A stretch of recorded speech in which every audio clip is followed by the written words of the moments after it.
दाम के क्यों उतना विवाद उत्पन्न हो जाएगा?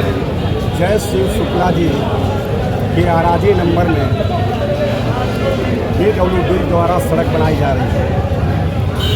पहले पूर्व में SDM रहे बरहज, वही मौके पर मौजूद थे। जिला करके गए थे कि हमारे ज़मीन में, जय शिव शुक्ला के ज़मीन में अवैध तरीके से, गलत तरीके से बढ़ करके सड़क का निर्माण हो रहा है। इसको पैमाइश करा के जहाँ सड़क हो वहाँ बनवाई जाए। उस पर उन्होंने पैमाइश के लिए कर दिया। रविवार को पैमाइश हुई। पैमाइश करने के लिए SDM, तहसीलदार, नायब तहसीलदार और उनकी टीम वहाँ गई हुई थी। वहाँ उन लोगों ने पैमाइश करने के बाद ये कहा कि ये बड़ा गलत बढ़ करके इनके अराजी नंबर में बन गया है, सड़क बन गया है।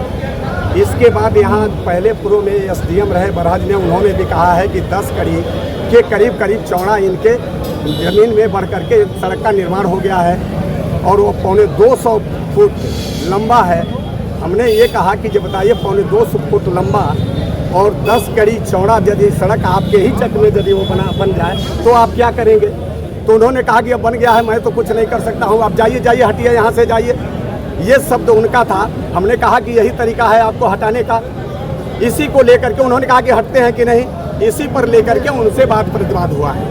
आप किसी काश्तकार के, वो भी अधिवक्ता है और उसमें 10 कड़ी चौड़ा और 250 फुट लंबा आप ज़मीन लेकर के ज़बरदस्ती बना देंगे और वहीं बगल में चक रोड है, वो चक रोड को दूसरे तरफ आपने छोड़ दिया।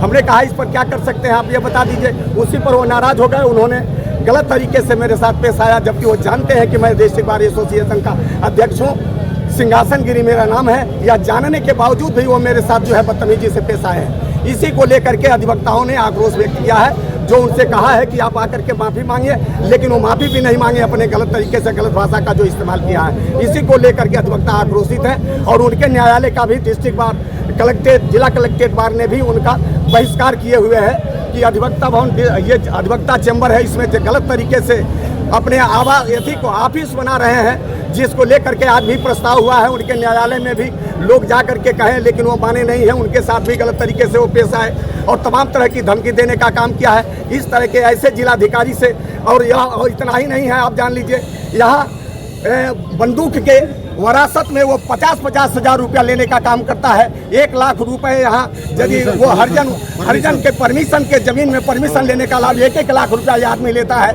उनके द्वारा लिया जाता है। ऐसे आदमी को इस जनपद में रहने का कोई अधिकार नहीं है। जब शासन और प्रशासन यदि इस पर ध्यान नहीं देता है तो इनके विरुद्ध हम जो है संघर्ष करेंगे और लड़ते तब तक लड़ेंगे जब तक जो है यहाँ के जनपद के बातकारियों का और जनपद वासियों का न्याय नहीं मिलता है।